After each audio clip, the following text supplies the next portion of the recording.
என்னங்க பொசுக்குன்னு நம்ம வாட்டர்மெலன் ஸ்டாரை தூக்கி போட்டாங்க 2 பேரும் சேர்ந்து. இது நடக்கும்னு நம்ம நேத்தே பேசணும்ல, இன்னைக்கு காலையிலையும் பேசணும்ல. பார்வதிக்கும் நம்மளுடைய கலையரசனுக்கும் இப்போதைக்கு ஸ்கிரீன் ஸ்பேஸ் முடிஞ்ச அளவுக்கு வாட்டர்மெலன் ஸ்டார்ட் வந்து எடுத்தாச்சு. இனிமே அவர் கூட டிராவல் பண்ணா பல விஷயங்களை யதார்த்தமா உண்மையை போட்டு உடச்சு விட்டு போயிடுறாரு.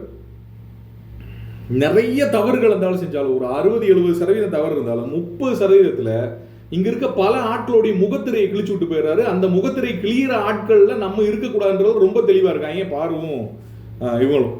அதனால இப்ப கொஞ்சம் டிஸ்டன்ஸ் மெயின்டைன் பண்ண முடிவு பண்றாங்க. ஒரு கான்வர்சேஷன் ஓடுது எல்லாத்துக்கும் நடுவுலையும்.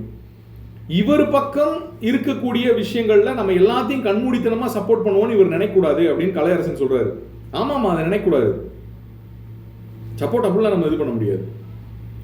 அதே மாதிரி இவர் சொல்றதை எல்லாத்தையும் நம்ம கேட்கவும் முடியாது அப்படின்னு கலையரசன் சொல்ல, ஆமாமா அதை கேட்க முடியாது அப்படின்னு பாரு சொல்றாங்க.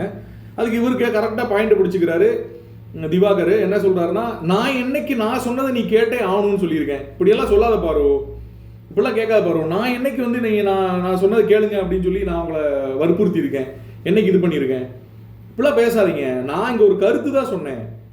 ஓகே, என்ன கருத்து? இவங்க 3 பேரும் நின்று பேசிட்டு இருக்காங்க, பார்வதி கலையரசன் இவங்க 3 பேரும் நின்று பேசிட்டு இருக்கும்போது கட் பண்ணி 24/7 வேற ஒரு கான்வர்சேஷன்ல இருந்து கட் ஆகி வரும்போது என்ன வருதுன்னா, கனியை பத்தியோ யாரை பத்தியோ இவங்க பாரு வந்து பேசிட்டு இருக்காங்க. ஒரு விஷயம் சொல்லும் போது வந்து பாத்தீங்கன்னா அப்படிதான் வரும், நீ இதை சொன்னேன்னா நான் அப்படிதான் சொல்லுவேன். அப்ப சபரி போற போக்குல என்ன சொல்லிட்டு போறாரு அப்படின்னா, நான் போற போக்குல ஒன்று சொல்லிட்டு போறேன், இங்க கேம் வந்து எனக்கு உனக்குன்னு ஆடினா அப்படிதான் வரும், நமக்குன்னு ஆடணும்னா தான் கேம் வந்து மாறும் அப்படின்னு. அப்ப வந்து இந்த நமக்குன்னு ஆடுறதுனாலதான் வந்து கேம் மாறுது, இந்த கூட்டமா சேர்ந்து வந்து பண்றதுனாலதான்ற ஒரு பெர்ஸ்பெக்டிவ்ல அவர் வந்து விட்டு போடுறாரு. இது பார்வுக்கு உடனே ஹிட் ஆயிடுது. ஏன்னா பார்வதி நீ உட்காந்து பேசுறது முழுக்க ரெஜிஸ்டர் பண்றதுக்காக தான். அதனால அதுக்கிடையில வேற யார் பேசினாலும் ரெஜிஸ்டர் ஆயிடுது. இந்த மஞ்சக்காமல இருக்கவனுக்கு பாக்குற பூரா மஞ்சள் தெரியும்ல, அதே மாதிரி ரெஜிஸ்டர் பண்றதுக்காக மட்டும் பேசக்கூடிய பார்வதி அவங்க ரெஜிஸ்டர் பண்ணிட்டு இருக்கும்போது வந்து யார் எதை சொன்னாலும் வந்து பாத்தீங்கன்னா ரெஜிஸ்டர் ஆயிருன்ற பயத்துல உடனே ரியாக்ட் பண்றாங்க. என்ன ரியாக்ட் பண்றாங்க, நீங்க பாரு, நீ உன்னோட இதை பாரு, அதாவது அப்படி சொல்லாத, நாங்க இங்க வந்து கூட்டமா நாங்க வந்து 3 பேர் ஒன்னா நின்று என்னுடைய கம்ஃபர்ட் ஜோன்ல நின்று நான் பேசிக்கிட்டு இருந்தாலும் கூட நாங்க இண்டிவிஜுவலா தான் விளையாடுறோம் அப்படி இப்படின்னு சொல்லி. இண்டிவிஜுவலா ஒரு வெங்காயமும் விளையாடல, நீங்க அவங்க 2 பேர்த்தையும் இண்டிவிஜுவலா விளையாட விடல. பட் உங்களை விட கிரிமினல் அந்த கூட இருக்கக்கூடிய நம்ம தலைவன், யாரை சொல்றேன்னு உங்களுக்கு புரியும் நினைக்கிறேன், நம்மளுடைய கலையரசன் 100% பாருக்கு ஒரு ஆப்பு, பெரிய ஆப்பு செதுக்கிட்டு இருக்கு. இப்போ முதல்ல யாருன்னா வாட்டர்மெலன் ஸ்டார் கூட வந்து உங்களுக்கு வந்து ஒரு விஷயம் வருது. ஏன் வருதுன்னா, பல இடங்கள்ல வந்து பாத்தீங்கன்னா உங்களை ஓப்பனா உடச்சு போட்டு பேசி விட்டுறாரு, நீ பண்ற தப்புனா தப்பு, பல இடங்கள்ல வந்து சொல்லி விட்டுறாரு.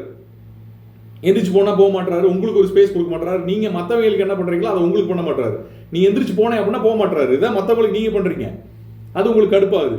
இவர் சில நேரம் வெண்டலா இது பண்றாரு அப்படின்னு இருக்கும்போது அந்த ஸ்பேஸ்க்குள்ள வந்து கலையரசன் வந்து நல்லா வந்து இன்ஜெக்ட் பண்ணி விட்டா. அப்படி நேற்று பார்வதிக்கு என்ன பண்ணாருன்னா, பார்வதி எல்லாத்துக்கும் பெரிய இன்ஜெக்ஷன் போட்டாலும் சில இடங்கள்ல கலையரசன் வந்து அப்படி பொத்தனாப்புல ஒரு 2-3 இன்ஜெக்ஷனை போட்டு விட்டுறாரு. நேற்று என்ன போட்டாரு, நீயும் நானும் இங்க இருக்கிறதுனால தான் எந்த பிரச்சனைனாலும் நம்ம வருவோன்றனால தான் அந்த தைரியத்துல தான் அவர் விளையாடுறாரு, நம்ம போய் நிக்க வேண்டாம், அந்த தைரியத்துல தான் அந்த மனுஷன் இருக்காரு அப்படின்னு. இப்ப கூட அந்த கான்வர்சேஷனுக்கு வர வெளியே கூப்பிட்டு கலையரசன் தான் சொல்லிட்டு இருக்காரு. இது திவாகருக்கு பாசிட்டிவா தான் அமையும். இவங்க 2 பேரும் சேர்ந்து வந்து திவாகரை வளர்த்து விடுவாங்க. நான் அதான் சொல்றேன், எல்லா விஷயங்களும் சுத்தி நடக்கிற பூரா நமக்கு சாதகமாக தான்டா இருக்கு அப்படின்னு திவாகர் வந்து யூஸ் பண்ணிட்டு அவர் வந்து சிம்பத்தி ஓட்ஸை வாங்கிட்டு போயிட்டு இருப்பாருன்னு எனக்கு தோணுது. உங்களோட கருத்துக்களை பதிவிடுங்க. பாரு ஊருக்கே உபதேசம், ஆனா தனக்கு வந்தா பண்ண மாட்டாங்க, ஊருக்கே இது பண்ணுவாங்க. அப்படி இப்படி ஃபுல் அண்ட் ஃபுல் செயற்கையாக முதல்ல வந்து இந்த பிக் பாஸ் ஷோவே முழுக்க பதிவுக்கான ஷோ. இவங்க பேர் வந்து பார்வதிக்கு பதிலாக வந்து பதிவதின்னு மாத்திருக்கலாம்.